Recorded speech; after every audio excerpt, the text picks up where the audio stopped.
பழைய ஏற்பாடில் யாத்திராகம புஸ்தகத்தில் இது பாம் சண்டே இருக்குது, குருத்தோலை ஞாயிறு இருக்குது யாத்திராகம புஸ்தகத்தில். தெரியுமா உங்களுக்கு? வேதத்தில் யாத்திராகம புஸ்தகத்தில் நமக்கு இயேசுவை ஓசன்னா என்று ஆர்ப்பரித்தார்கள் தெரியுமா? அது யாத்திராகம புஸ்தகத்திலே வருது. எடுத்து வாசிங்க பார்க்கலாம். 12:3 படிங்க.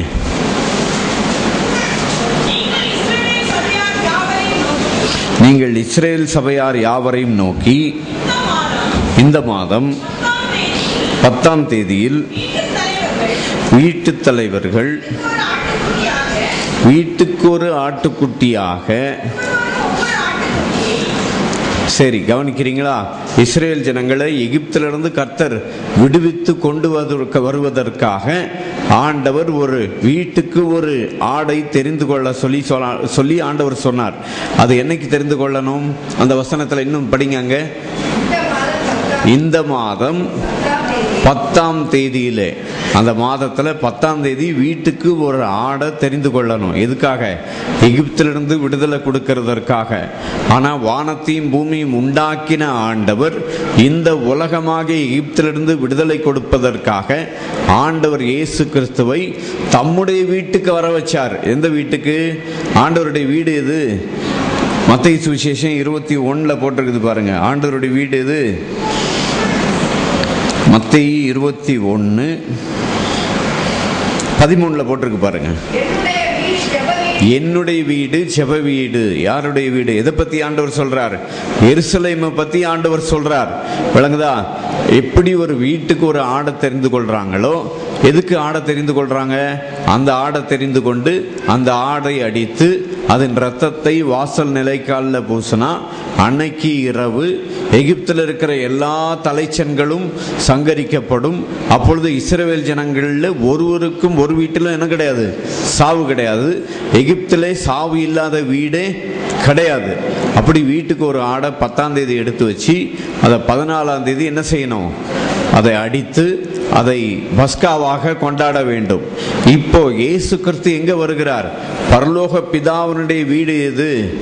எருசலேம் தான் தேவனுடைய வீடு இல்லையா? அந்த எருசலேம் வீட்டில் இப்போ அந்த வீட்டுக்கு பிதாவாகிய தேவன் தன்னுடைய குமாரனை ஆடாக, அந்த நமக்காக பலியிடப்பட போகிற ஆடாக அந்த வீட்டுக்காக ஆண்டவர் இன்னைக்கு வந்தாரு. அந்த குருத்தோலை ஞாயிறு அன்னைக்கு எருசலேமுக்குள்ள ஆண்டவர் இயேசு வந்தார். எதற்காக? நமக்காக பலியிடப்படும்படியாக எருசலேமுக்குள்ள வர்றார். வரும்போது அவர்கள் எல்லாரும் துதித்தார்கள். என்ன துதித்தார்கள்? ஓசன்னா ஓசன்னா என்று சொல்லி, கர்த்தருடைய நாமத்தினாலே வருகிறவர் ஸ்தோத்தரிக்கப்பட்டவர் என்று சொல்லி ஆண்டவர் இயேசுவை உயர்த்தினார்கள். உயர்த்திக்கிட்டே வந்துட்டு அன்னைக்கு ஒரு நாள் மட்டும் இல்ல, சரித்திரத்தில் என்ன போட்டிருக்குன்னா 8 நாள் அப்படி தினமும் வந்தாங்களாம். ஓசன்னா ஓசன்னான்னு பாடிக்கிட்டே. எதுக்காக அப்படி அவங்க ஓசன்னான்னு பாடினாங்க தெரியுமா? ஓசன்னா என்றால் உடனே எங்களுக்கு ரட்சியும், எங்களுக்கு உதவி செய்யும் என்று அர்த்தம். அவங்க எதுக்காக வந்தாங்கன்னா, ஓசன்னா என்று பாடி எதுக்காக வந்தாங்கன்னா, அன்றைக்கு இஸ்ரேல் ஜனங்கள் ரோம அரசாங்கத்துக்கு கீழாக அடிமைப்பட்டு கிடந்தார்கள். அந்த ரோம அரசாங்கத்திலிருந்து விடுதலை கொடுத்து இயேசுவை ராஜாவாக்கும்படி அவர்கள் பலமுறை முயற்சி செய்தார்கள். எப்போ? அங்கே 5000 பேருக்கு அவர் போஷாக்கு கொடுத்த உடனே அவரை ராஜாவாக்கும்படி முயற்சி செய்தார்கள். அவர்கள் நடுவிலே மறைந்து போனார் என்று சொல்லப்பட்டிருக்கிறது.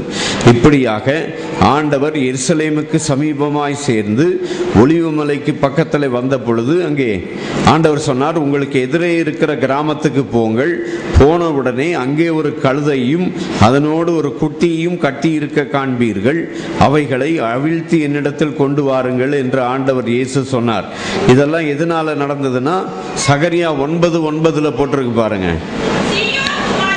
சீயோன் குமாரத்தியே மிகவும் களிகூரு, எருசலேம் குமாரத்தியே கெம்பீரி, இதோ உன் ராஜா. சொல்லுங்க, நம்ம ஆண்டவர் யாரு? ராஜா. ஆனா ராஜா, இவங்க நினைச்சாங்க ராஜானா பெரிய குதிரையில வருவாரு, ரொம்ப ஒய்யாரமா வருவாருன்னு நினைச்சாங்க. ஆனா இந்த ராஜா எப்படி வர்றாருன்னு அங்க போட்டிருக்கு பாருங்க. இதோ உன் ராஜா உன்னிடத்தில் வருகிறார். யார்கிட்ட? உன் ராஜா எருசலேமுக்கு வர்றாரு, உன்கிட்ட தான் வர்றாரு உன் ராஜான்னு சொல்லி ஆண்டவர் இயேசு ராஜாதி ராஜா, அவரை அந்த ஜனங்கள் அறியாமல் போய் விட்டார்கள். ஆனால் நீங்களும் நானும் கிருபையாக கர்த்தர் ஆண்டவரை நாம் ராஜாவாக, ராஜாதி ராஜாவாக, மகாராஜாவாக கர்த்தர் நாமை அறிந்து கொள்ள, நாம் அவரை அறிந்து கொள்ளத்தக்கதாக கர்த்தர் நமக்கு கிருபை செய்திருக்கிறார். உன் ராஜா எங்கே வர்றார்? அவரு உன்னிடத்தில் வருகிறார். அவர் நீதி உள்ளவரும் ரட்சிக்கிறவரும் தாழ்மையுள்ளவரும். அவர் தாழ்மையுள்ளவராயிருக்கிறதுனால எப்படி வர்றாரு? கழுத மேல வர்றார். கழுதையின் மேலும் கழுதை குட்டியாகிய மரியின் மேலும் ஏறி வருகிறவருமாய் இருக்கிறார். அதை தான் இங்கே போட்டிருக்குது. மத்தேயு சுவிசேஷம் 21:4 அதே வசனம் தான் போட்டிருக்குது. அப்போ ஆண்டவர் சொல்றார், உங்களுக்கு எதிரே இருக்கிற ஒரு கிராமத்துக்கு போங்க, அங்க போற இடத்துல அங்க ஒரு கழுதை குட்டி ஒன்று கட்டி வச்சிருக்கோம், அதை போய் அவிழ்த்து என்கிட்ட கொண்டு வாங்க அப்படின்னு இயேசு சொன்னார். அங்க இருக்கிறவங்க ஏன் குட்டியை கலத்துறீங்கன்னு கேட்டா, இது எங்கள் ஆண்டவர் கேட்கிறார் என்று சொல்லுங்கள்னு சொல்லி ஆண்டவர் சொன்னார். அந்த வசனத்தெல்லாம் இப்போ படிக்க நேரம் இல்லைன்னு சொல்லிட்டு நான் மடமட சொல்லிட்டு போறேன். அப்போ அது ஆண்டவர் அதை கொண்டு வர சொன்னார் என்று சொல்லுங்க, அப்பொழுது அந்த கழுதையை அவிழ்த்து விடுவார்கள் என்று சொன்னார். அதே போல இயேசு சொன்னது போல அந்த கழுதையை அவிழ்த்து இயேசுவிடத்தில் கொண்டு வந்தார்கள். ஆண்டவர் இயேசு என்ன தெரியுமா? செகண்ட் ஹேண்ட் கார் வாங்கலங்க. கவனிக்கிறீங்களா? செகண்ட் ஹேண்ட் கார்னா என்ன அர்த்தம்? ஆண்டவர் இயேசு பழைய கழுதை கொண்டு வந்து ஏறல. ஒருவனும் ஒரு காலும் ஏறிராத கழுதை என்று சொல்லப்பட்டிருக்கிறது. ஒருத்தனும் என்ன செய்யல, அந்த கழுதையில போனதே கிடையாது. ஆண்டவர் இயேசு எந்த வாகனத்துல போனாரு? புதிய வாகனத்துல போனார். செகண்ட் ஹேண்ட்ல போல, பழசுல போல. ஆண்டவர் என்ன வாகனத்துல போனாரு? Brand new. அந்த கழுதை கூட என்னது? ஒருவனும் ஒரு காலும் ஏறிராத கழுதை என்று சொல்லப்பட்டிருக்கிறது. ஆண்டவர் என்ன செஞ்சாரு? புது கழுதை மேலதான் ஏறி போனார். அப்படி ஆண்டவர் அந்த கழுதை மேல ஏறி எங்க போனாரு? எருசலேமுக்குள்ள போனார். அங்க எருசலேமுக்குள்ள தேவாலயத்துக்குள்ள போனாரு. அங்க போன உடனே என்ன செஞ்சாரு? அங்கே இயேசு தேவாலயத்தில் பிரவேசித்து ஆலயத்தில் விற்கிறவர்களும் கொள்ளுகிறவர்களுமாகிய யாவரையும் வெளியே துரத்தி காசுக்காரருடைய பலகைகளையும் புறா விற்கிறவர்களையும் கவிழ்த்து, என்னுடைய வீடு ஜெப வீடு என்னப்படும். கவனிக்கிறீங்களா? அந்த குறிப்பிட்ட இடத்துல என்னுடைய வீடு அப்படின்னு சொன்னார்னா, ஒரு வீட்டுக்கு ஒரு ஆடை தெரிந்து கொள்ள வேண்டும். எப்படி? கவனிச்சிங்களா? இன்னைக்கு நம்ம வீட்டில் நம்ம ஆடை தெரிந்து கொள்ளல. அதுக்கு பதில் இதோ உலகத்தின் பாவத்தை சுமந்து தீர்க்கிற தேவ ஆட்டுக்குட்டியான ஆண்டவர் இயேசு கிறிஸ்து நம்முடைய எல்லா பாவங்களையும் சுமந்து தீர்த்தார். அந்த பாவங்களை சுமந்து தீர்த்த ஆண்டவர் அந்த பஸ்கா வர்றதுக்கு ஒரு வாரத்துக்கு முன்னால ஓசன்னா என்று சொல்லி ஜனங்கள் எல்லாரும் அவரை ஆர்ப்பரித்தார்கள். ஆர்ப்பரித்து கர்த்தருடைய நாமத்தினாலே வருகிறவர் ஸ்தோத்திரிக்கப்பட்டவர் என்று சொல்லி அவரை துதித்து புகழ்ந்தார்கள். அங்கே சொல்லி இருக்கிறது, அவர் செய்த அதிசயங்களையும் தாவீதின் குமாரனுக்கு ஓசன்னா என்று தேவாலயத்தில் ஆர்ப்பரிக்கிற பிள்ளைகளையும் பிரதான ஆசாரியரும் வேத பாரகரும் கண்டு கோபமடைந்து. கவனிக்கிறீங்களா? அன்னைக்கு இருக்கிற மத தலைவர்களுக்கெல்லாம் கோபம் வந்துருச்சு. யாரை பார்த்து? ஆண்டவர் இயேசுவை பார்த்து. அவர் யாரு? ராஜா. அவர் ராஜான்னு சொல்லி பார்க்கல. அவங்க என்ன கேட்டாங்க தெரியுமா? மத்தேயு சுவிசேஷத்துல போட்டிருக்குது, இவர் யார் அப்படின்னு கேட்டாங்க. இவர் யாரு? இவர் யாரு? இவர் யாரு? மரியாளன் யோசேப்பின் குமாரன் சொல்லிதான் அவரை பார்த்தாங்க. அவரை என்னன்னு பார்க்கல, தேவகுமாரனாக பார்க்கல. ஆனால் இன்றைக்கு உங்களுக்கு எனக்கும் இயேசு கிறிஸ்து தேவகுமாரன் என்று நாம் பார்க்கத்தக்கதான வெளிப்பாடை கர்த்தர் தந்தபடியால் ஆண்டவருக்கே மகிமை உண்டாகட்டும். தேவன் தம்முடைய குமாரனை நமக்காக பலியிடுவதற்காக இந்த உலகத்தில் தன்னுடைய குமாரனை நம்முடைய மீறுதல்களுக்காய் அவர் காயப்பட்டார், நம்முடைய அக்கிரமங்களுக்காய் அவர் நொறுக்கப்பட்டார் என்று சொல்லப்பட்டிருக்கிறது. இவர் யார் என்றுதான் கேட்டார்களே தவிர இவர் யார் என்பதை அறிந்து கொள்ளாமல் அவர்கிட்ட வந்து கேட்கிறாங்க.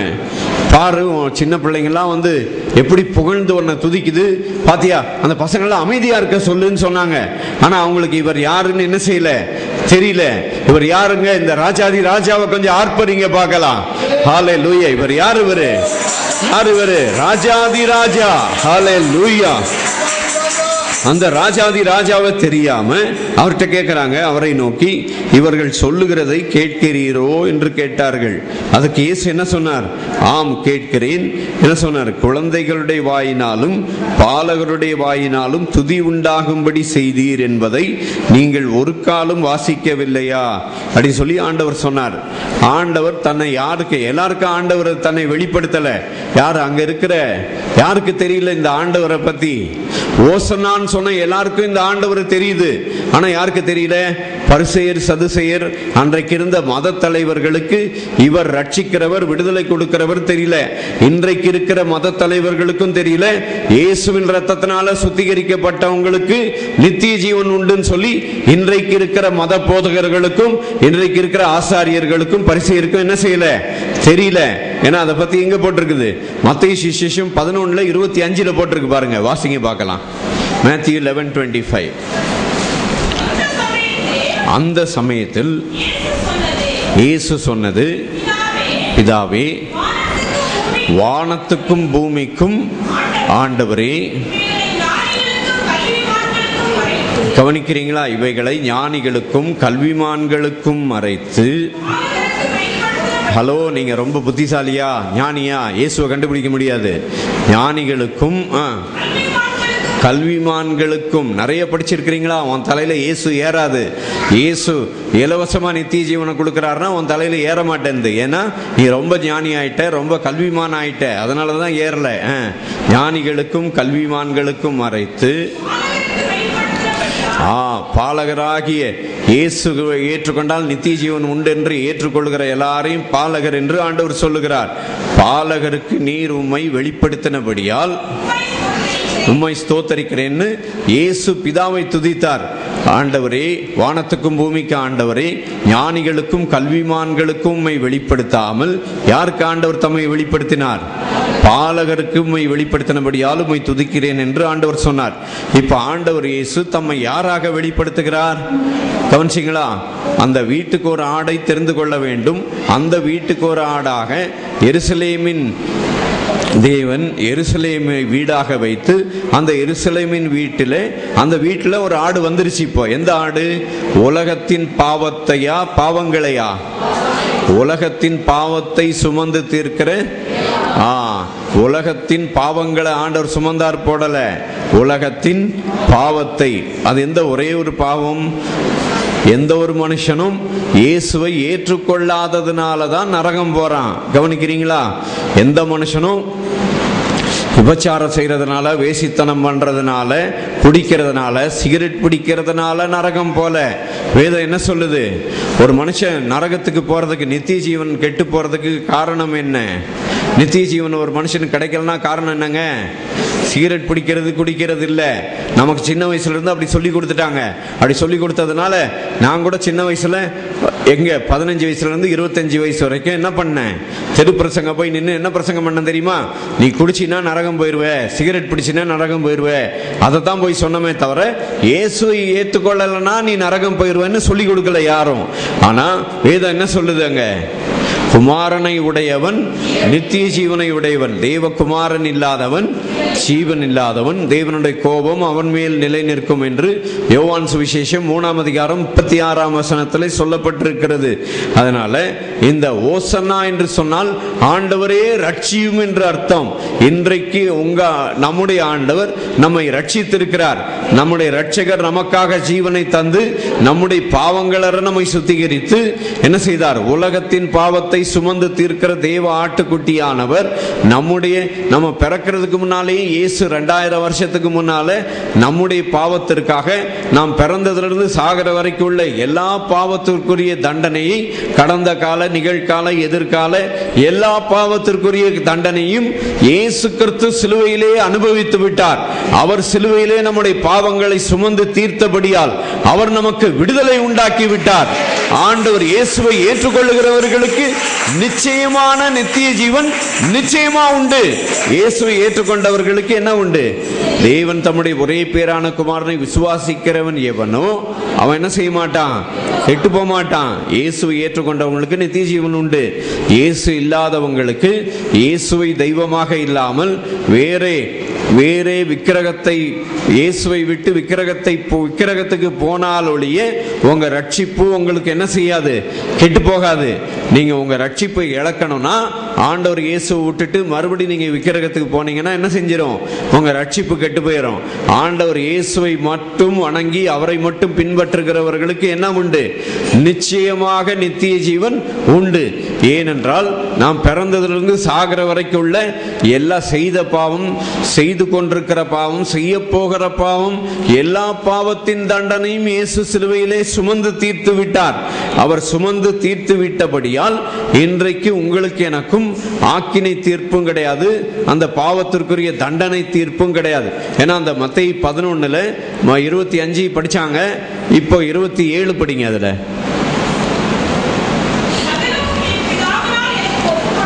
கவனிக்கிறீங்களா? சகலமும் என் பிதாவினால் எனக்கு ஒப்பு கொடுக்கப்பட்டிருக்கிறது, பிதா தவிர வேறு ஒருவனும் என்ன செய்ய மாட்டான், குமாரனை அறியான். குமாரனும் குமாரன் எவனுக்கு அவரை வெளிப்படுத்த சித்தமாயிருக்கிறாரோ அவனும் தவிர வேறொருவனும் பிதாவை அறியான். அப்ப ஆண்டவர் சொல்றாரு, பாலகர் வாயினாலே துதி விளங்க பண்ணினார். ஏன்னா இந்த இருக்கிற பரிசேயர் சதுசேயர்களுக்கெல்லாம் என்ன தெரியல, பிதாவும் தெரியல, குமாரனும் தெரியல. அதனால குமாரன் எவனுக்கு தம்மை வெளிப்படுத்துகிறாரோ அவன் மட்டுமே அவரை அறிய முடியும். அதனால எல்லாரும் இந்த குமாரனை என்ன செய்ய முடியாது, அறிய முடியாதுன்னு சொல்லிட்டு அப்படின்னா எல்லாரும் அறிஞ்சிக்க முடியாதான்னு சொல்லிட்டு பயந்துட போறாங்கன்னுட்டு 28ஆம் வசனத்துல மாத்தி சொல்லிட்டாரு பாருங்க ஆண்டவர். வருத்தப்பட்டு பாரம் சுமக்கிறவர்களே எல்லாரும் என்கிட்ட வாங்க, நான் எல்லாருக்கும் இளைப்பாறுதல் தருகிறேன், எல்லாருக்கும் இளைப்பாறுதல் தருகிறேன், எல்லாருக்கும் நித்திய ஜீவன் தருகிறேன் என்று ஆண்டவர் சொல்லிவிட்டார். இயேசு கிறிஸ்துவை ஏற்றுக்கொண்ட எல்லாருக்குமே என்ன உண்டு, நித்திய ஜீவன் உண்டு. பாவம் செய்யாதவனுக்கு நித்திய ஜீவனா, இயேசுவை ஏற்றுக்கொண்டவனுக்கு நித்திய ஜீவனா? எப்படிங்க? இயேசுவை ஏற்றுக்கிட்டவனுக்கா, பாவம் செய்யாதவனுக்கா? இயேசுவை ஏற்றுக்கொண்டவர்களுக்கு என்ன உண்டு, நித்திய ஜீவன் உண்டு. அப்படின்னா இயேசுவை ஏற்றுக்கிட்டா என்ன பாவனாலும் செஞ்சுக்கலாமா? இல்ல. நீ ஆதாமுக்குள்ள பிறந்து பாவியா இருந்தப்போ நீ பாவம் செஞ்ச. நீ இயேசுவை ஏற்றுக்கிட்ட உடனே அவருடைய பிள்ளையாக மாறுகிறபடியினால் உன்னால பாவம் செய்ய முடியாது. ஏன்னா வேதம் என்ன சொல்லுகிறது, தேவனால் பிறந்த எவனும் பாவம் செய்யான் என்று அறிந்திருக்கிறோம், ஏனெனில் அவருடைய வித்து அவனுக்குள் இருக்கிறது. அவன் தேவனால் பிறந்தபடியினால் பாவம் செய்ய மாட்டான்.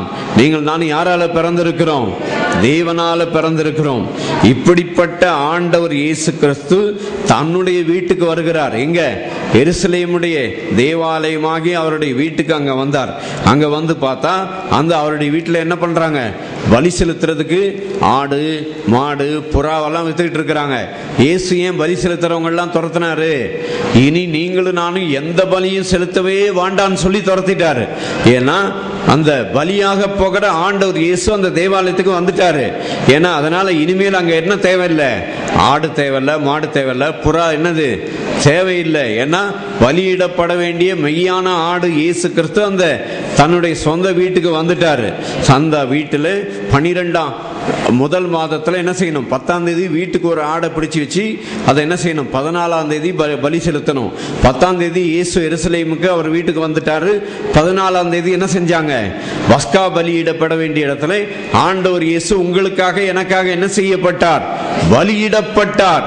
அந்த நமக்காக பலியிடப்படும்படியாக ஆண்டவர் இயேசு என்ன செஞ்சாரு, எருசலேமில் தேவாலயமாகி அவருடைய வீட்டுக்கு அங்கே வந்தார். வரும்போது கவனிக்கிறீங்களா, நிறைய பேருக்கு ஓசன்னா ஞாயிறுனா என்னன்னு தெரியல. நிறைய பேருக்கு என்னது, இந்த காட்டுறேன் பாருங்க, இந்த சிலுவை எதுக்காக, இந்த ஓலை எதுக்காகன்னு தெரியல. என்கிட்ட போன வாரம் ஒரு ஆள் ஃபோன் பண்ணாங்க. ஃபோன் பண்ணி இந்த வாரம் பண்டிகை இருக்குதுல்ல அப்படின்னாங்க. நான் சொன்னேன் இந்த வாரம் இல்லை அடுத்த வாரம் அப்படின்னு. அடுத்த வாரம் குட் ஃப்ரைடே இருக்குது, ஈஸ்டர் இருக்குது அப்படின்னு சொன்னேன்.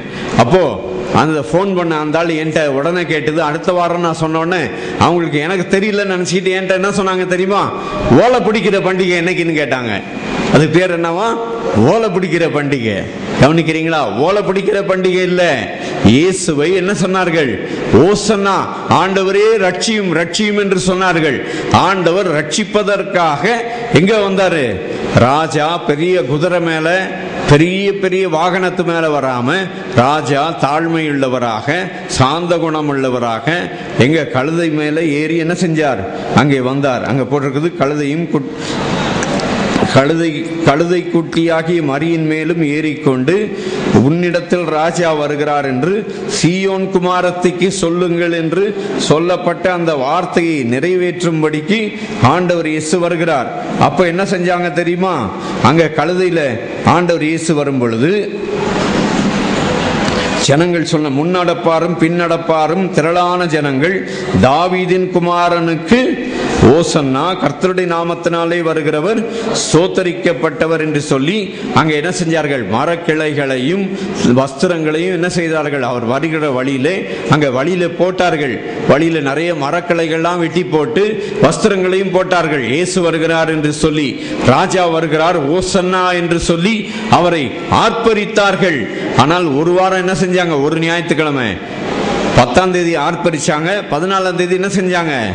அவரை பலியாடாக அவரை எட்டி உதைத்து, அவரை துப்பி, அவரை சிலுவையில் அறைந்து, அவரை ஆணிகளிலே தொங்க விட்டார்கள்.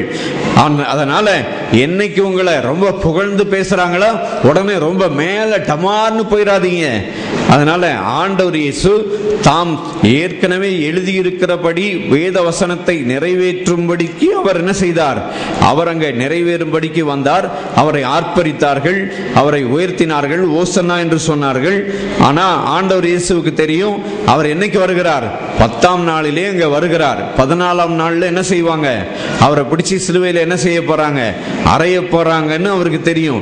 ஏன்னா அவர் யாத்திராகமம் 12ஆம் அதிகாரத்திலே இஸ்ரேல் ஜனங்களை எகிப்திலிருந்து மீட்பதற்காக ஆண்டவர் ஒரு ஆட்டை பலி செலுத்தி அதன் இரத்தத்தை நிலைக்கால்களிலே பூசினவனுக்கு என்ன உண்டு? அதன் இரத்தத்தை நிலைக்கால்களிலே பூசினவர்களுக்கு அந்த எகிப்திலிருந்து அவர்களுக்கு என்ன செய்ய போகிறார் கர்த்தர்? வெள்ளியோடும் பொன்னோடும் கர்த்தர் ஒரே இரவிலே கர்த்தர் அவர்களை ஜெயத்தோடு புறப்பட பண்ணினார். அதே ஜெயத்தை உங்களுக்கு எனக்கும் இந்த பாவ உலகத்திலிருந்து நித்தியமான ஒரு விடுதலை கர்த்தர் கொடுக்கும்படிக்கு அவர் நமக்காக மரித்து, மரித்தோரிலிருந்து எழுந்து சாத்தானின் சாவாகிய சாவை தம்முடைய மரணத்தினாலே சங்கரித்து ஆண்டவர் இயேசு 3ஆம் நாளில் என்ன செய்தார்? உயிர்த்தெழுந்தார். ஹல்லேலூயா. இயேசு மரித்தது எதுக்கு தெரியுமா? அங்கே எபிரேயர் 2ஆம் அதிகாரம் 13-14 போட்டிருக்கு பாருங்க. பிள்ளைகள் மாம்சத்தையும் இரத்தத்தையும் உடையவர்களாயிருக்க அவரும் அவர்களைப் போல மாம்சத்தையும் இரத்தத்தையும் உடையவரானார். மரணத்துக்கு அதிகாரியான பிசாசானவனை தமது மரணத்தினாலே சங்கரிக்கும்படிக்கும். கவனிக்கிறீங்களா? மனுஷன் செஞ்ச பாவத்துக்கு மனுஷன்தான் மரிக்கணும். ஆனா உலகத்தார் செஞ்ச பாவத்துக்கு நான் போய் மரிக்க முடியாது. ஏன் மரிக்க முடியாது? என் சரீரத்துல, என் ரத்தத்துல என்ன இருக்குது? பாவம் இருக்கிறது. நான் ஆதாம் வம்சத்துல பிறந்ததுனால நான் மரிச்சேன்னா அது பிரயோஜனப்படாது. ஆனா ஆண்டவர் இயேசுவின் சரீரத்துல என்ன கிடையாது? ஆண்டவர் இயேசு ஆதாமுடைய வம்சத்துல பிறக்கல. ஆண்டவர் இயேசு ஒரு ஆணுடைய துணை இல்லாமல் பரிசுத்தாவியினால் உற்பவித்து பிறந்தார். அவர் பரிசுத்தாவினால் உற்பவித்து பிறந்ததுனாலே ஆண்டவர் இயேசு பாவம் இல்லாதவர், பாவம் செய்யாதவர், பாவம் அறியாதவர். பாவம் அறியாத இயேசு நமக்காக கல்வாரி சிலுவையிலே பாவமாக்கப்பட்டார். நம்முடைய மீறுதல்களுக்காக அவர் காயப்பட்டு நம்முடைய அக்கிரமங்களை என்ன செய்தார்? இயேசு கிறிஸ்து நம்முடைய அக்கிரமங்களை கல்வாரி சிலுவையிலே சுமந்து தீர்த்து விட்டார். ஆகவே இந்த வீடு கட்டுகிறவர்கள் இந்த ஆண்டவர் இயேசுவை ஆகாதவர் என்று தள்ளிவிட்டார்கள். ஆனா அதுக்கு தான் அங்க போட்டிருக்குது. அதே மத்தேயு 21 வீடு கட்டுகிறவர்கள் ஆகாதென்று தள்ளின கல்லே மூலைக்கு என்ன ஆயிற்று? தலைக்கல்லாயிற்று. அது கர்த்தராலே ஆயிற்று. அது நம்முடைய கண்களுக்கு எப்படி இருந்தது? ஆச்சரியமா இருக்கிறது அப்படின்னு சொல்லி சொல்லப்பட்டிருக்கிறது. அது கர்த்தராலே ஆயிற்று என்று சொல்லி வீடு கட்டுகிறவர்கள் என்ன செஞ்சாங்க? எருசலேமில் இருக்கிறவர்கள் அவர் தம்முடைய சொந்த வீட்டுக்கு வருகிறார். அவரே என்ன செய்தார்கள்? அவரை சேர்க்காம ஊருக்கு வெளியே தள்ளி அவரை சிலுவையில் ஆணி அடித்து அவரை தொங்க விட்டார்கள். அவரை அப்படி செய்திருந்தாலும் அவர் நமக்காக, நம்முடைய பாவத்திற்கு நாம் மரிப்பதற்கு பதிலாக இயேசு மரித்தார். மரித்து உயிர்த்தெழுந்து நம்முடைய எல்லா பாவத்துக்குரிய கரையத்தை சிலுவையிலே செலுத்திவிட்டு நம்மை அந்த பாவத்தின் அந்த பாவத்தின் தண்டனைக்கும் பாவத்தின் ஆக்கினை தீர்ப்புக்கும் ஆண்டவர் இயேசு என்ன செஞ்சு விட்டார்? விடுதலை ஆக்கி விட்டார். கவனிக்கிறீங்களா? ஆண்டவர் இயேசு நம்முடைய ஆக்கினை தீர்ப்பை நீக்கி விட்டார் என்று சொன்னாலே உள்ளத்துல ஒரு இளைப்பாறுதல் வருகிறது. இந்த வருஷத்துல ஆண்டவர் நமக்கு நிறைய வாக்குத்தத்தம் கொடுத்திருக்கிறார். ஞாபகம் இருக்குதா? கவனிக்கிறீங்களா? 1ஆம் தேதி ஆண்டவர் கொடுத்த வாக்குத்தத்தம் என்னது? ஆண்டவர் என்ன சொன்னார் தெரியுமா? I will pass all my goodness before you. என்னுடைய சகல நன்மைகளையும் உனக்கு முன்பாக கடந்து போக பண்ணி என்று ஆண்டவர் சொன்னார். என்னுடைய நன்மைகள் என்று சொன்னார் 1ஆம் தேதி. அடுத்தது இந்த மார்ச் மாதத்தில் ஆண்டவர் என்ன வாக்குத்தத்தம் கொடுத்தார்? என்னுடைய இளைப்பாறுதலை தருவேன் என்று ஆண்டவர் சொன்னார். அடுத்தது போன வாரம் ஆண்டவர் என்ன சொல்லி கொடுத்தார்? என்னுடைய பலத்தை தருவேன் என்று சொன்னார். மை ஸ்ட்ரெங்க், மை ஜாய் என்று சொல்லி ஆண்டவர் சொன்னார். என்னுடைய நன்மைகள், என்னுடைய இளைப்பாறுதலை தருவேன் என்று ஆண்டவர் சொன்னார். இங்கே பார்க்கிறோம், இன்றைக்கு ஆண்டவர் இயேசு அங்கே ஓசன்னா என்று ஆர்ப்பரித்து அவரை சிலுவையில் அறையும்படி, அவரை ஒப்பு கொடுக்கும்படிக்கு அவர் தாமாக எருசலேமுக்கு போகிறார். எருசலேமுக்கு போனவர்களிலே, அந்த எருசலேமுக்கு போனப்போ அங்க இருக்கிற வேத பாரகரும் பரிசேயரும் மத தலைவர்களும் சொல்றாங்க, ஓசன்னான்னு சொல்லாதன்னு சொல்லு அப்படின்னு சொன்னாங்க.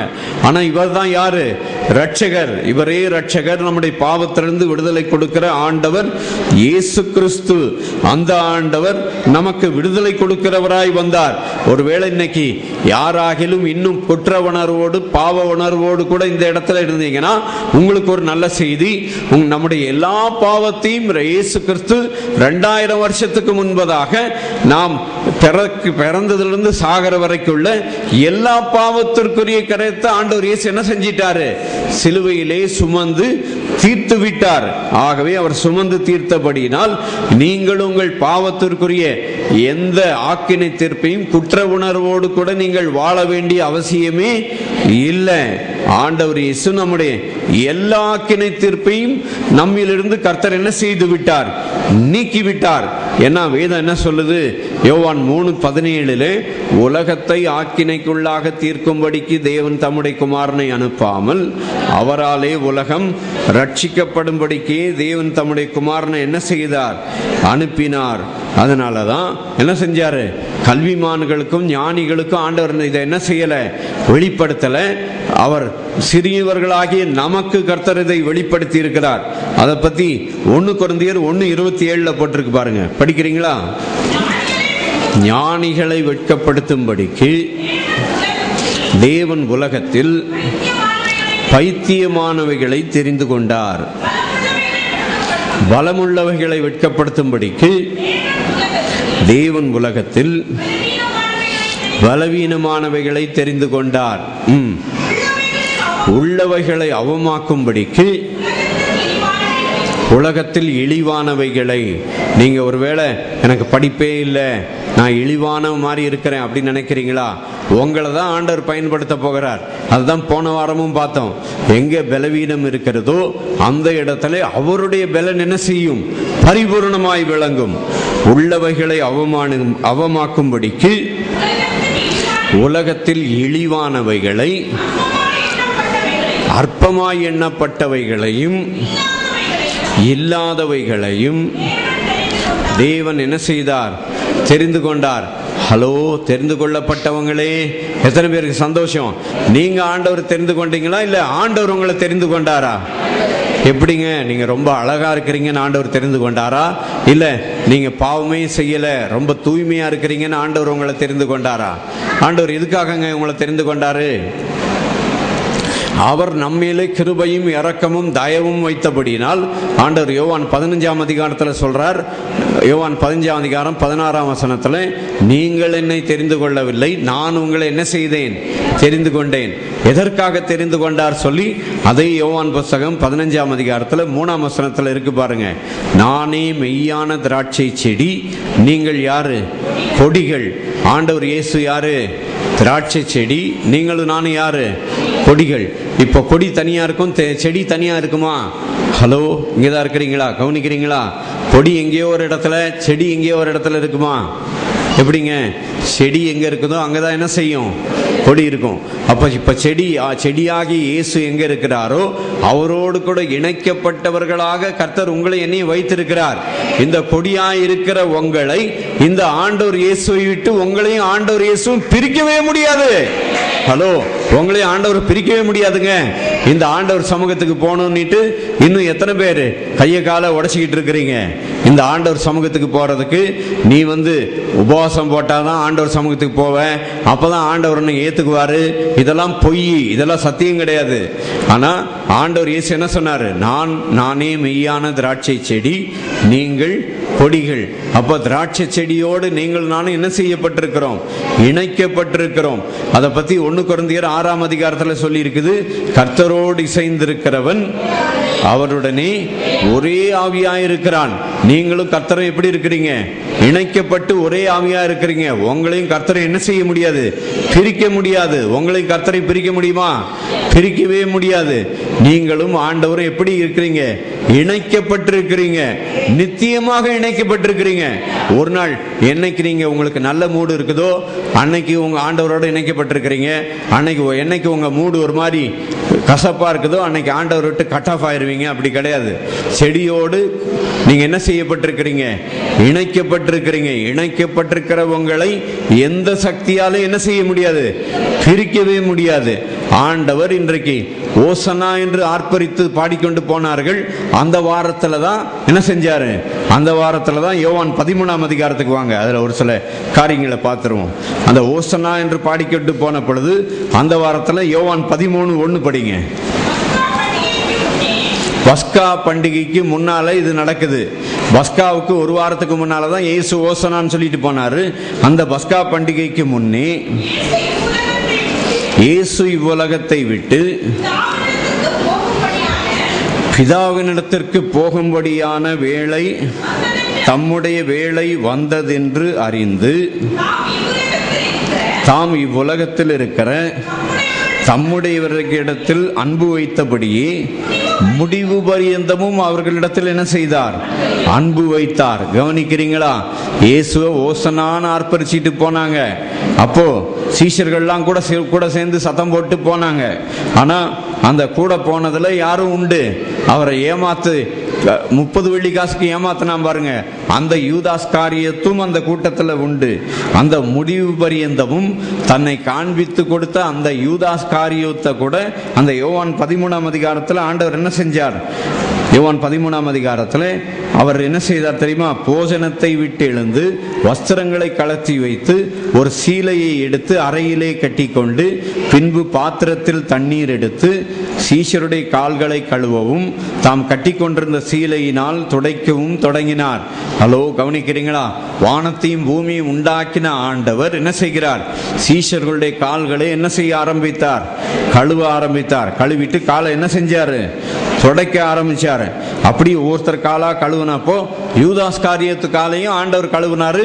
அவன் ரொம்ப சுகமா, பரவாயில்ல, நான் தான் கடவுள்னுட்டு இயேசுநாதர் கிட்டே காலை கழுவி வாங்கிக்கிட்டான். விளங்குதா? எல்லா சீஷர்களும் இயேசுவை பார்த்து ஆண்டவரே ஆண்டவரேன்னு சொன்னாங்க. ஆனா யூதாஸ்காரியத்து வாயில மட்டும் என்னன்னு வரல? ஆண்டவர் என்ற வார்த்தை வரல.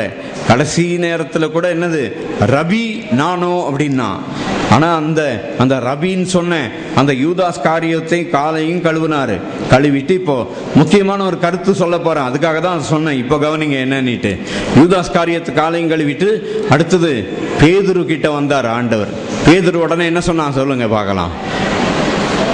பேதுரு காலை கழுவு வந்த உடனே 8ஆம் வசனம் படிங்க. பேதுரு அவரை நோக்கி, நீர் ஒரு காலும் நீங்க எப்பயுமே ஆண்டவரே என் காலை நீங்க கழுவவே கூடாது அப்படின்னா. யாரு? பேதுரு சொல்றான், ஆண்டவரே நீர் ஒரு காலம் என் காலை என்ன செய்யக்கூடாது? கழுவக்கூடாது அப்படின்னா. உடனே அதுக்கு ஆண்டவர் இயேசு என்ன சொன்னாரு? நான் உன்னை கழுவாவிட்டால். இந்த வார்த்தையை கேட்கிற யூடியூப்ல கேட்டாலும் சரி, சபையில கேட்டாலும் சரி, இல்ல MP3ல கேட்டாலும் சரி, நல்ல கவனிங்க. ஆண்டவர் இயேசு சொன்னார், நான் உன்னை கழுவாவிட்டால் என்னிடத்தில் உனக்கு என்ன இல்லை? பங்கு இல்லை. இங்க இருக்கிற எல்லாரையும் ஆண்டவர் இயேசு என்ன செஞ்சிருக்கிறாரு? கழுவி இருக்கிறாரு. கவனிக்கிறீங்களா? அப்போ பேதுரு சொன்னா, ஆண்டவரே நீங்க என் காலை என்ன செய்யக்கூடாது? கழுவவே கூடாது அப்படின்னா. அப்போ ஆண்டவர் இயேசு சொன்னார், எப்பா நான் உன்னை கழுவலனா எனக்கும் உனக்கும் சம்பந்தமே இல்லை. கவனிக்கிறீங்களா? இந்த சபைக்குள்ள இருக்கிற எல்லாருமே கழுவப்பட்டவர்கள். இன்றைக்கு என் வார்த்தை கேட்கிற அத்தனை பேரும் இயேசுவின் ரத்தத்தினால் கழுவப்பட்டவர்கள். இந்த வார்த்தை கேட்டு இயேசுவை ஏற்றுக்கொள்ளாதவங்க எல்லாம் இன்னும் என்ன செய்யல? இயேசுவின் ரத்தத்தினால கழுவப்படல. அப்போ பேதுரு கிட்ட பேதுரு சொன்னா, ஆண்டவரே நீங்க என்ன கழுவக்கூடாதுன்னு. அப்போ ஆண்டவர் சொன்னார், கவனிங்க, இங்கதான் முக்கியமான கருத்து இருக்குது. ஆண்டவர் சொன்னார், எப்பா நான் உன்னை கழுவலனா உனக்கு எனக்கு என்ன இல்லை, சம்பந்தமே இல்லை அப்படின்னு ஆண்டவர் சொல்லிட்டார். அதுக்கு பதில் பேதுரு என்ன சொன்னா? அதுக்கு பேதுரு என்னங்க சொன்னா? உடனே ஸ்டேட்மெண்ட்டை மாத்திட்டேன். ஆண்டவரே என் காலை மட்டும் இல்லை, எனக்கு உனக்கு சம்மந்தமே இல்லைன்ன உடனே, ஆண்டவரே என் காலை மட்டும் இல்லை, என் கைகளையும் என் தலையும் கூட மொத்தமா என்ன கழுவி குளிப்பாட்டிடு அப்படின்ட்டான். அதுக்கு உடனே ஆண்டவர் இயேசு சொன்ன பதில கவனிங்க. இப்போ முழுகினவன் தன் கால்களை மாத்திரம் கழுவ வேண்டும், மற்றபடி அவன் முழுவதும் சுத்தமா இருக்கிறான். அப்படின்னா என்ன அர்த்தம்? முழுகினவன்னா குளிச்சவன், இயேசுவின் ரத்தத்தினால சுத்திகரிக்கப்பட்டவன், ஞானஸ்நானம் எடுத்தவன். முழுகினவன் எவனும் காலை மட்டும் கழுவுனா போதும், மற்றபடி அவன் என்ன இருக்கிறான்? சுத்தமா இருக்கிறான். கவனிக்கிறீங்களா? இது உங்களுக்கு என்னன்னு தெரியாது, நான் இப்ப உங்களுக்கு விளக்கி சொல்லி தர்றேன். கவனிங்க. முழுகினவன் காலை மட்டும் கழுவுனா போதும், மற்றபடி சுத்தமா இருக்கிறான்னா என்ன அர்த்தம்னா, முழுகினவன் என்ன செய்யறான்? முழுகினவன் இயேசுவின் ரத்தத்தினால குளிப்பாட்டப்பட்டவன். காலை மட்டும் கழுவுனா போதும் அப்படின்னா சரி, அப்படின்னா நான் கால் மட்டும் கழுவுனா போதுமா அப்படி கேட்கறீங்களா? அதனுடைய அர்த்தம் என்ன தெரியுமா? ஆண்டவர் இயேசு தண்ணீரினால் காலை கழுவினார். வேத வசனத்துல தண்ணீர்னா என்ன அர்த்தம்? தண்ணீர்னா வேத வசனம். எபேசியர் 5:26 போட்டிருக்குது, தாம் அதை திருவசனத்தை கொண்டு தண்ணீர் முழுக்கினால் சுத்திகரித்து, getting washed with the water of the word. கவனிக்கிறீங்களா? காலை மட்டும் கழுவுனா போதும்னு அர்த்தம்னா என்னன்னா, நீங்க இயேசுவின் ரத்தத்தினால கழுவப்பட்டுட்டீங்கன்னா அப்புறம் தண்ணினா வேதத்துல வேத வசனம்னு பேரு. ஹலோ, கவனிக்கிறீங்களா? இயேசுவின் ரத்தத்தினால கழுவப்பட்டுட்டீங்கன்னா அப்புறம் நீங்க தண்ணீரால் கழுவப்பட்டா போதும். தண்ணீரால் கழுவப்பட்டா போதும்னா வேத வசனத்தை கேட்டு கேட்டு கேட்டு கேட்க வேத வசனத்தினால் நாம் சுத்திகரிக்கப்பட்டு கொண்டே இருக்கிறோம். எத்தனை பேருக்கு புரிஞ்சுதா இல்லையா? இயேசுவின் ரத்தத்தினால் கழுவப்பட்டு நீங்கள் நித்திய ரட்சிப்பு பெற்றவர்கள். அதுக்கப்புறம் காலை மட்டும் கழுவினா போதும் அப்படின்னா என்ன அர்த்தம்? தண்ணீரினால் உங்களை கழுவினா போதும்னா வேத வசனத்தை மட்டும் கேட்டுக்கிட்டே இருந்தா போதும். வேத வசனத்தை கேட்க கேட்க கேட்க நமக்கு என்ன உண்டாகிறது? சுத்திகரிப்பு உண்டாகிறது. அதனாலதான் நம்ம சபையில அடிக்கடி என்ன சொல்றோம்? இங்கே சிடி நம்ம என்ன செய்யறோம்? 10 ரூபாய்க்கே உங்களுக்கு என்ன செய்யறோம்? ஒரு 10 பிரசங்கம், 15 பிரசங்கம், 20 பிரசங்கத்தை போட்டு MP3 உங்களுக்கு கொடுக்குறோம். எப்படியாவது வேத வசனத்தை என்ன செஞ்சா போதும், கேட்டுக்கிட்டே இருந்தா என்ன செய்யப்படுவோம்? சுத்திகரிக்கப்படுவோம். ஏன்னா ஆண்டவர் இயேசு என்ன சொன்னார்? முழுகினவன் எவனும் தன் கால்களை மாத்திரம் கழுவினால் போதும். அதனுடைய அர்த்தம் என்னது? முழுகினவன்னா இயேசுவின் ரத்தத்தினால கழுவப்பட்டவன். தண்ணீரினால் அவனை சுத்திகரிச்சா போதும். தண்ணீரினால் சுத்திகரிச்சானா என்ன அர்த்தம்? தண்ணீர்னால்னா வேத வசனத்தினால், வேத வசனத்தை கேட்க கேட்க கேட்க, வேத வசனத்தை ஒரு பிரசங்கத்தை நான் கேட்டுட்டேன் போதும் அப்படி இல்லை, மறுபடியும் என்ன செய்யலாம்? இந்த வேத வசனத்தை கேட்க கேட்க கேட்க நம்முடைய வாழ்வில் என்ன உண்டாகி கொண்டிருக்கும்? சுத்திகரிப்பு உண்டாகி கொண்டே இருக்கும். அதனாலதான் வேத வசனத்தை என்ன செய்யணும்? நான் ஒரு நாளைக்கு குறைஞ்சது ஒரு 4 மணி நேரம் 5 மணி நேரமாவது வேத வசனத்தை நான் கேட்டுக்கொண்டிருக்கிறேன். விளங்குதா? நான் என்ன செய்யறனோ அதை தான் உங்களுக்கும் நான் கற்றுக் கொடுக்கிறேன். ஹல்லேலூயா. அதனால நம்ம சுத்திகரிக்கப்படுறதுக்கு எப்படி? வாலிபன் தன் வழியை எதனால் சுத்தம் பண்ணுவான்? உம்முடைய வசனத்தின்படி தன்னை காத்து கொள்ளுகிறதுனால் தானே. சங்கீதம் 119:9. அடுத்தது யோவான் 15:3 ஆண்டவர் இயேசு என்ன சொன்னார்? படிங்க. நான் உங்களுக்கு சொன்ன உபதேசத்தினாலே நீங்கள் இப்பொழுதே சுத்தமா இருக்கிறீர்கள். கவனிச்சிங்களா? நான் உங்க காலை கழுவுனதுனால நீங்க சுத்தமா இருக்கிறீங்கன்னு ஆண்டவர் சொல்லல. என்னன்னு சொல்றாரு? நான் உங்களுக்கு சொன்ன உபதேசத்தினாலே நீங்கள் இப்பொழுதே என்ன செய்திருக்கிறீர்கள்?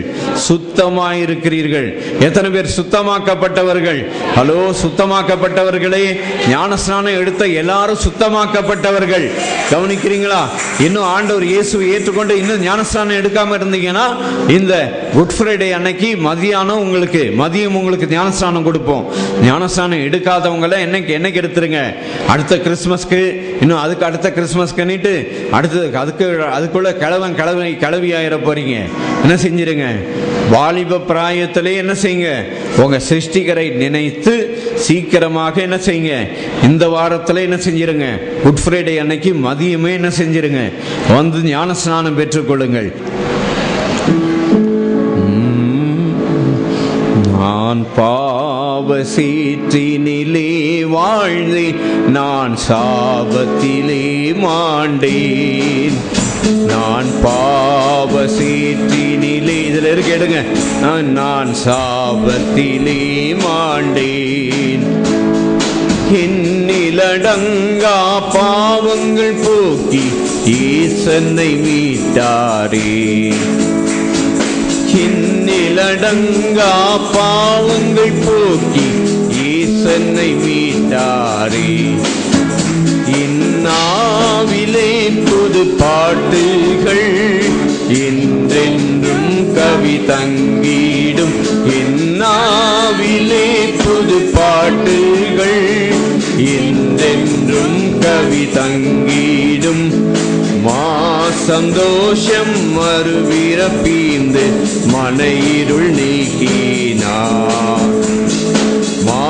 சந்தோஷம் மறுபிறப்பீந்து மனையிருள் நீக்கினார். என் ஆத்ம மீட்பை அருமையாயே சாண்டவர் எண்ணினதால். என் ஆத்ம மீட்பை அருமையாயே சாண்டவர் எண்ணினதால். சொந்தத்தம் ஜீவனும் ரத்தம் எனக்காய் சிந்தி ரட்சித்தாரே.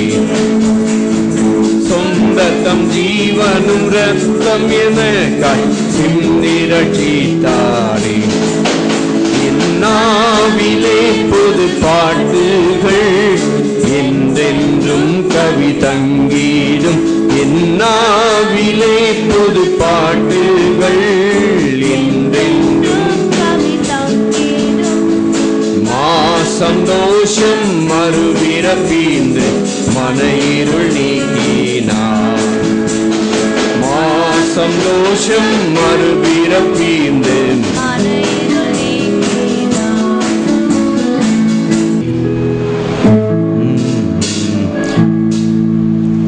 எல்லாரும் சேர்ந்து பாடுங்க, சரியா?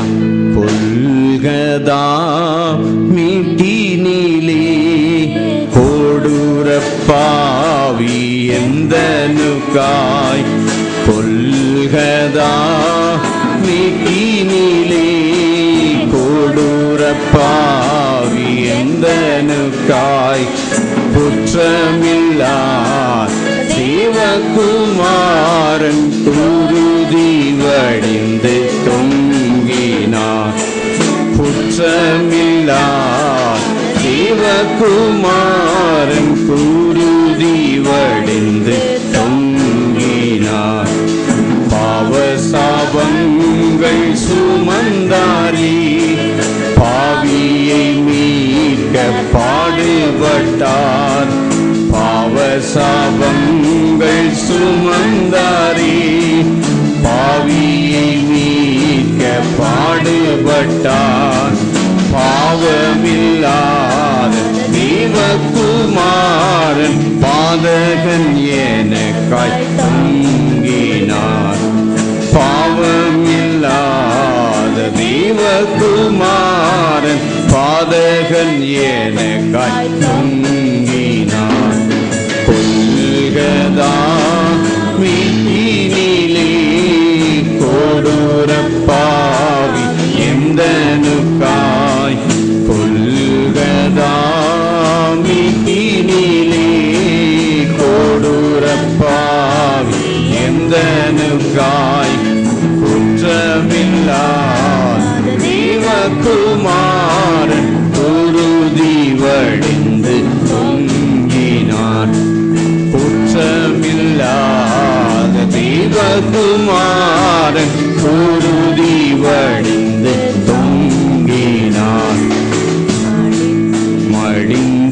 தீடும் மண்ணுயிர்காய் மகிமையாவும் இளந்தோராய் மடிந்திடும் மண்ணுயிர்காய் மகிமையாவும் இளந்தோராய் மாசில்லாத தேவகுமாரன் மூன்றாணி மீதில் தொங்கினான். மாசில்லாத தேவகுமாரன் மூன்றாணி மீதில் தொங்கினான். புல்கதா மீட்டினிலே கொடூரப்பாவி எந்தனுக்காய் புல்கதா மீட்டினிலே கொடூரப்பாவி எந்தனுக்காய் குற்றமில்லாத தேவகுமாரன் குருதி வழிந்து தொங்கினான். குற்றமில்லாத தேவகுமாரன் குருதி வழிந்து தொங்கினான். இரத்தத்தின் பேரு வெள்ளம் மூட ரட்சிப்பின் நதி என்னில் பாய. இரத்தத்தின் பேரு வெள்ளம் மூட ரட்சிப்பின் நதி என்னில் பாய. ஆதரவில்லா தேவகுமாரன் அகோர காட்சியாய் தொங்கினான். ஆதரவில்லா தேவகுமாரன் அகோர காட்சியாய் தொங்கினான். கொல்கதா மீட்டினிலே கொடூரப்பாவி எந்தனுக்காய் கொல்கதா மீட்டினிலே கொடூரப்பாவி எந்தனுக்காய் குற்றமில்லாத தேவகுமாரன் குருதி வழிந்து தொங்கினான். குற்றமில்லாத தேவகுமாரன் தொங்கினான். கல்வாரி காட்சிதோ கண்டிடுவாயே கண்கலங்க. கல்வாரி காட்சிதோ கண்டிடுவாய் கண்கலங்க. கடின மனமும் உருகிடுமே கர்த்தரின் மாறாத அன்பிலே. கடின மனதும் உருகிடுமே கர்த்தரின் மாறாத அன்பிலே. கொல்கதா மீட்டினிலே கொடூரப்பாவி எந்தனுக்காய் கொல்கதா மீட்டினிலே கொடூரப்பாவி எந்தனுக்காய் குற்றமில்லாத தேவகுமாரன் குருதி வழிந்து தொங்கினான். குற்றமில்லாத தேவகுமாரன் குருதி வழிந்து தொங்கினான். உள்ளமீனி தீரவாயோ உருகும் சத்தம் நீ கேளாயோ. உள்ளமீனி தீரவாயோ உருகும் சத்தம் நீ கேளாயோ. உன் கரம் பற்றி உன்னை நடத்த உன் நெஞ்சை ஆவலாய் தட்டுகிறார். உன் கரம் பற்றி உன்னை நடத்த உன் நெஞ்சை ஆவலாய் தட்டுகிறார். கொல்கதா மீட்டினிலே கொடூரப்பாவி எந்தனுக்காய் கொல்கதா மீட்டினிலே கொடூரப்பாவி எந்தனுக்காய் குற்றமில்லாத தேவகுமாரன் குருதி வழிந்து தொங்கினான். குற்றமில்லாத குமாரன் தூண்டி வழிந்து பொங்கினார். இந்த பாட்டை எழுதினவர் pastor, assembly of God pastor Charles Sharon. கோடம்பாக்கத்தில் சர்ச் வச்சிருக்கிறார் இல்லையா, சாரோனின் ரோஜாவே பாட்டு பாடினவர் தான் இந்த பாட்டையும் எழுதினவர், கொல்கதா மேட்டினிலே.